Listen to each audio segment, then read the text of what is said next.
આ બાજુ ન બોલ્યા કોઈ. રામ રામ.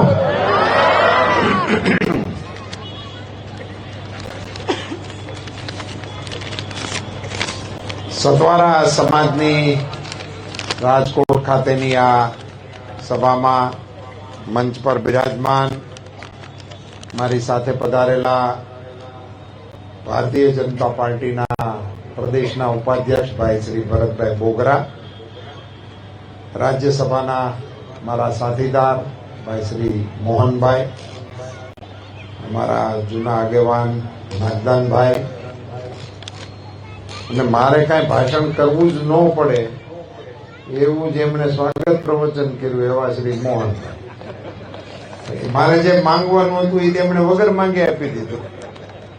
મારો તો કાર્યક્રમ ભાષણનો પૂરો કરી દીધો. મોહનભાઈ સોનગરાજી, પ્રમુખ સતવારા સમાજ રાજકોટ, શાંતિભાઈ પરમાર, પૂર્વ પ્રમુખ, પ્રભુલાલભાઈ નકુમ, પૂર્વ પ્રમુખ, કાળુભાઈ નકુમ, પૂર્વ પ્રમુખ, કાનાભાઈ ખાનદાર, વોર્ડ નંબર 1 ના અમારા પ્રમુખશ્રી, મંજીભાઈ પરમાર, સામાજિક આગેવાન, દિનેશભાઈ કણજરિયા, પૂર્વ પ્રમુખ ઉપપ્રમુખ બક્ષીપંચ મોરચાના હતા આપણા, માવજીભાઈ મારવિયા, હીરાભાઈ કણજરિયા, વિજયભાઈ ખાંદલા, આપ સૌ માતાઓ, બહેનો, યુવાન દોસ્તો, વડીલો, બાળકો, આપ બધાને મારા જાજાથી જય શ્રી કૃષ્ણ.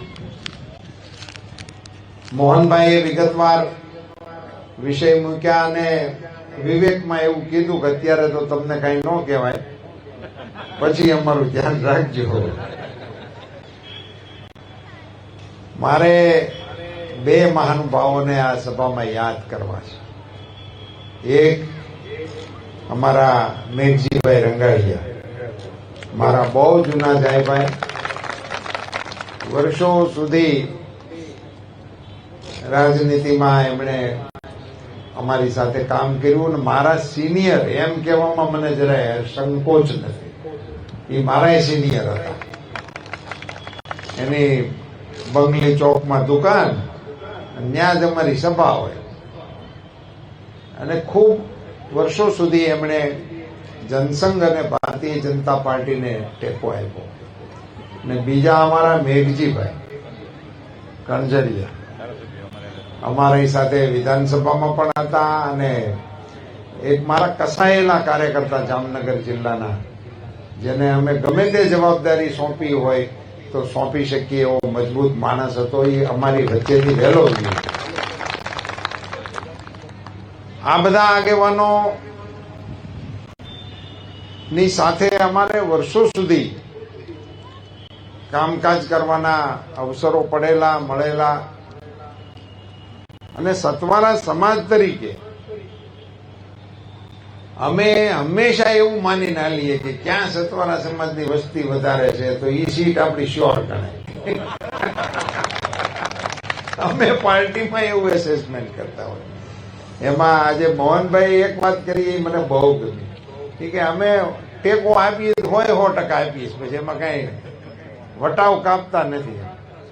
100% ટેકો આપો છો. મારી આ વખતે આપ સૌને વિનંતી છે, હું ઉમેદવાર છું એટલે મને ટેકો આપો, મને મત આપો, એવી વાત કરવી મારી ફરજ પણ ગણાય, અને મારે વ્યવહારિક રીતે કહેવું જોઈએ, એમાં કઈ વાંધાજનક નથી. પણ મારે આપને અપીલ એ કરવી છે કે જો તમે 100% ટેકો આપો છો તો 100% મતદાન પણ કરો. એ દિશામાં આપણો પ્રયાસ કરો. આટલો સંગઠિત સમાજ છે, મહેનતુ સમાજ છે, તો આ પણ એક ચીલો જો પડે, અને જો આપણા મતોનું લિસ્ટ હોય આપણી પાસે, અને આપણે મતદાનના દિવસે એવું જાહેર કરી શકીએ કે અમારા સમાજે 100% મતદાન કર્યું છે, એવું બૂથ જો આપણું હોય તો એક બૂથનો દાખલો બેહાડવા માટેની કોશિશ સમાજ વતી કરશો એવી મારી આપને વિનંતી. તમે કહ્યું કે અમે ખેતી કરતા કરતા અહીંયા આવ્યા. હું ખેતી કરતો કરતો ન્યાય ગયો. મેં હાથી આક્યા છે, મેં પાથરા બેવડ્યા છે, મેં થ્રેશરની અંદર પાથરા ઉપાડીને નાખ્યા છે, કમાઈ કર્યા છે.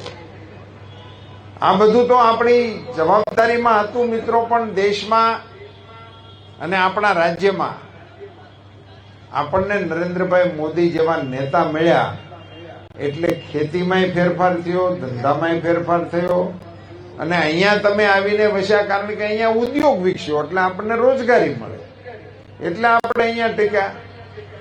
પણ ધારો કે અત્યારે નર્મદા બંધ આપણો પૂરો ન થયો હોય તો આપણે કરીએ હું એ મને કહો. પીવાનું પાણી આપણને ક્યાંથી મળે? આખા એ રાજ્યની અત્યારે જે ખુશી છે આપણા મોઢા ઉપર, જે ચહેરા હસે છે, એનું એક કારણ જો મને કોક આપવાનું કે નથી, નર્મદા યોજના છે. એક જ કારણ. અને એ આખી યોજના માં સંઘર્ષ કર્યો તોય પણ મોદી સાહેબે આખા દેશમાં એવો કોઈ દાખલો નથી કે કોઈ મુખ્યમંત્રીને પાણીની યોજના માટે ઉપવાસ ઉપર ઉતરવું પડ્યું હોય. આપણા મોદી સાહેબને ઉતરવું પડ્યું હતું મુખ્યમંત્રી શ્રી તરીકે. નર્મદા બંધની ઊંચાઈ નહોતી મળતી, એના વિરુદ્ધમાં ઉપવાસમાં ઉતરાતા મોદી સાહેબ અમદાવાદની અંદર ગુજરાત વિદ્યાપીઠના મેદાનમાં આખા ગુજરાતના નાગરિકો, આખા ગુજરાતના સાધુ સંતો, આખા ગુજરાતના સમાજના મોભીઓ મોદી સાહેબની પડખે ત્યાં ઉભા રહ્યા હતા અને દિલ્હીની કોંગ્રેસની સરકારને મજબૂર કરી હતી આપણને ઊંચાઈ વધારવા માટે. આપણે દાખલો કર્યો હતો. ઉપવાસે મોદી સાહેબે કર્યા. ચણવાનું કામ પૂરું થઈ ગયું તો દરવાજા ફિટ કરવાની મંજૂરી ન આપે. મારે અહીંયા લાંબુ ભાષણ કરવાનો અત્યારે મારી પાસે સમય નથી, કાર્યક્રમોની એટલી બધી વણઝાર છે એટલા માટે. પણ હું ક્યારેક તમને આખી ઘટના કહીશ.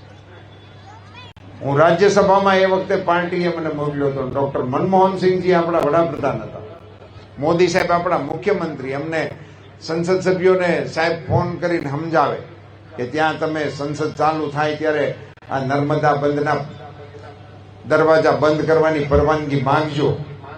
એટલે અમે બધા સંસદ સભ્યો દેકારો કરીએ. મનમોહનસિંહજી મારીથી આટલે શેટે બેહતા રાજ્યસભામાં. હું રાડો પાડીને પરમિશન માંગુ ગુજરાતની અમારી યોજનાને પરવાનગી આપો, મારું માઇક બંધ કરી દે. હું આ સતવારા સમાજની મિટિંગમાં રાજકોટની સભામાં કહેવાના મતનો છું. મેં વગર માઇકે એના કાનની ધાકો પડી જાય ને એટલી ચીસો રાજ્યસભામાં પડી. આ ભાઈ સામે બેઠા છે તો એ દાંત કાઢે. એ જગ્યાએ મનમોહનસિંહજી બેઠા હતા. હું આટલી ચીસો પાડું તો દાંતે ન કાઢે. તો મને એમ થાય કે એને આપણું મોઢું ન ફાવતું હોય તો ન દાંત કાઢે, એનો કઈ આપણને વાંધો નહીં. ખીજાવું તો જોઈએ ને. દાંતે ન કાઢે, ખીજાય નહીં, એના ચહેરાની રેખા નો ફરક. એટલે મને ઘણી વખત એવું થાય કે હું આ સપનામાં તો રાયડું નથી પાડતો ને. વળી મને સીણોટી ભરીને ટેસ્ટ કરું ના હું બેઠો તો છું રાજ્યસભામાં. આવી રીતે આ દેશનું શાસન ચલાવ્યું. તમારા બધાના અને દેશવાસીઓના આશીર્વાદથી નરેન્દ્રભાઈ મોદી વડાપ્રધાન બન્યા. 17 દિવસ થયા હતા વડાપ્રધાન થયા એને 17 દિવસ. અને 17મે દિવસે ગુજરાતમાંથી કોઈએ માગણી નહોતી કરી અને રેઢી પરવાનગી દિલ્હીથી ગુજરાતમાં આવી ગઈ. અને એને કારણે દરવાજા બંધ થયા, એને કારણે ડેમ ભરાણો અને એને કારણે નર્મદાના પાણી અમારા ઘર સુધી પહોંચ્યા. માતાઓ, આપ બધાને મારે એક નમ્ર અપીલ કરવી છે. હું મતની અપીલ કરવા માટે આવ્યો છું, પણ ભેગા ભેગી એક અપીલ તમને કરી દઉં. આપણા શાસ્ત્રોમાં ગંગામાં સ્નાનનું માધ્યમ છે, એટલે આપણે બધા નાવા જાય છે ગંગા. એકાદ કટકો હાડરો જો ગંગામાં જાય તો એના 71 કુળમાં ભૂતનો હરજે ભાગીરથી એવો દુહો છે. એટલે બધા માણસો મનમાં હોય કે એકાદી વખત ડૂબકી ખવાઈ જાય તો સારું. ત્યાં સ્નાનનું મહત્વ છે. યમુના મહારાણીના પાનનું મહત્વ છે. યમુનાજીનું આચમન કરો તો પુણ્ય મળે, પણ નર્મદાજી એવા છે કે એના દર્શન કરો તો પુણ્ય મળે. અને અત્યારે તમારા નળમાં જે પાણી આવે છે ને એ નર્મદાજીનું પાણી આવે છે. એટલે સવારે નળ ખોલો ને ત્યારે પહેલો ધાર જે નળની શરૂ થાય ને એને પગે લાગવું, માતાજી તમે અમારા ઘેરે પ્રગટ્યા, અમારે તમારા દર્શને આવવાનું હોય. એને બદલે તમે અમારા દર્શને આવો છો, અમને દર્શન આપવા માટે આવો છો. એવું કામ ગુજરાતની અંદર ભારતીય જનતા પાર્ટીની સરકારોએ અને નરેન્દ્રભાઈ મોદીએ કર્યું છે. એને લીધે આપણે આ લીલા પીળા છીએ. મિત્રો, એવી વ્યવસ્થા ઊભી કરીને દેશમાં ગયા મોદી સાહેબ. આખા દેશની અંદર તમામના ઘરમાં નળથી પાણી આપવાની યોજના ચાલુ કરી. 10 કરોડ કનેક્શનો આ દેશની અંદર મોદી સાહેબે આપ્યા. ગેસના કનેક્શનો 10 કરોડ આપ્યા. નાનો સમાજ હાજા માંદા થાય અને મોટા મોટા બિલ આવે, શું થાય? આયુષ્માન કાર્ડની યોજના પ્રધાનમંત્રી શ્રી આપી. મારે આજે તમારી સભામાં, મોહનભાઈ, તમારી ઉંમર કેટલી થઈ છે? 75. લ્યો, એટલે તમને જ લાગુ પડશે. મોદી સાહેબે નિર્ણય કર્યો છે કે હવે પછીની સરકાર શરૂ થશે એટલે 70 વર્ષની ઉપરની ઉંમરના બધા જ લોકોને આયુષ્માન કાર્ડ આપવામાં આવશે. તમામ લોકોને 70 ની ઉંમર થાય એટલે આનો નિર્ણય શું કહેવાય? મોદી સાહેબની એક વાતની બધાએ બહુ ટીકા કરી હતી. મોદી સાહેબે એમ કીધું, મોદી સાહેબ હવે ભાષણમાં એવું બોલે છે, મારા પરિવારજનો. એ આખા દેશના લોકોને પોતાનો પરિવાર માને છે અને વડાપ્રધાન આખા દેશને પરિવાર માને છે. એની સાબિતી આપવા માટે હવે કોઈના પરિવારમાં 70 વર્ષની ઉંમરની માં હશે કે બાપ હશે, એની આયુષ્માન કાર્ડ થકી સારવારની જવાબદારી ભારત સરકાર લેવાની છે.